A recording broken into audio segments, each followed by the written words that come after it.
Kos Pak Darto. Dari luar tidak ada yang aneh. Halamannya luas, ada pohon mangga besar di depan, dan harga sewanya sangat murah untuk kamar seluas itu.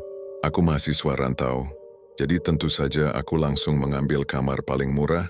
Waktu itu ibu kos hanya menatapku dengan tatapan aneh saat aku bilang ingin kamar itu. "Kamu yakin mau kamar nomor 13?" katanya sambil memutar kunci di tangannya. Aku hanya tertawa kecil, mengira itu sekadar bercanda. Aku tidak percaya hal-hal seperti itu. Kamar nomor 13 terletak di ujung lorong lantai 2. Angka 13 di pintunya sudah terkelupas. Hanya menyisakan angka samar dengan bekas goresan di kayu. Lorongnya sempit, hanya cukup untuk 2 orang berjalan berdampingan. Malam pertama aku masih santai, menata buku, mengganti spray dan menyalakan kipas. Saat malam tiba, suara jangkrik terdengar samar. Angin dari jendela membawa bau tanah basah yang aneh, seperti bau sumur tua. Tengah malam aku terbangun. Waktu itu pukul 23.57. Aku terbangun karena mendengar suara ketukan dari arah lemari kayu di sudut kamar. Awalnya pelan, lalu semakin jelas. Tok, tok, tok. Aku duduk mendengarkan dalam gelap, mungkin tikus pikirku. Tapi suara ketukan itu teratur, seperti ada yang sengaja mengetuk dari dalam. Aku mencoba untuk tidur lagi. Aku menutup kepala dengan bantal, berusaha menepis rasa takut yang tiba-tiba merayap di tulang punggungku. Tapi malam itu aku tidak bisa tidur. Hari berikutnya aku bertanya pada anak kos lainnya, kalian pernah dengar suara ketukan dari lemari nggak? Mereka saling pandang. Salah satu dari mereka, Bagas, menepuk pundakku pelan. "Lu udah dapat kamar nomor 13 ya?" Aku mengangguk. Bagas menelan ludah sebelum akhirnya berkata, "Dulu pernah ada mahasiswa yang hilang di kamar itu. Malam Jumat Kliwon, dia dengar suara ketukan dari lemari, terus dia buka. Sejak saat itu dia hilang, kamarnya kosong tapi bajunya masih ada di atas kasur, kayak habis dipakai." Aku tertawa kaku. Tapi ada bagian dari diriku yang mulai merasa tidak nyaman.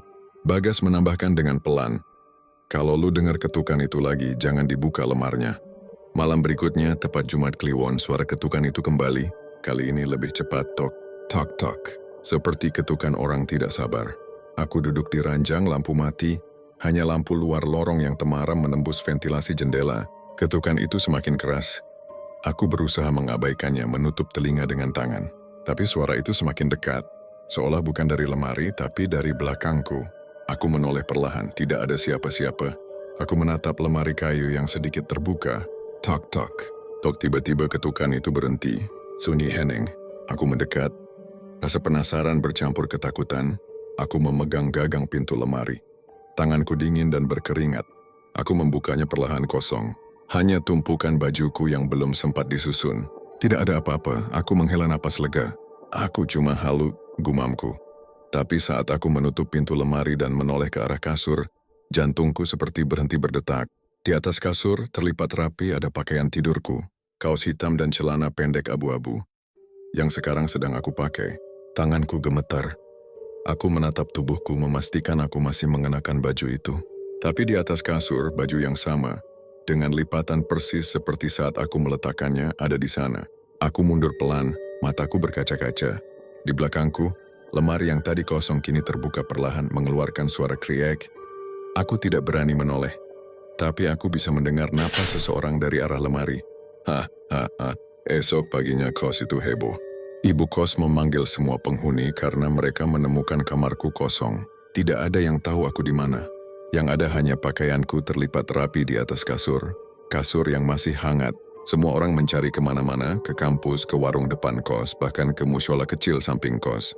Tidak ada yang menemukanku. Tapi setiap malam Jumat Kliwon berikutnya, penghuni kamar nomor 13 akan mendengar ketukan dari dalam lemari.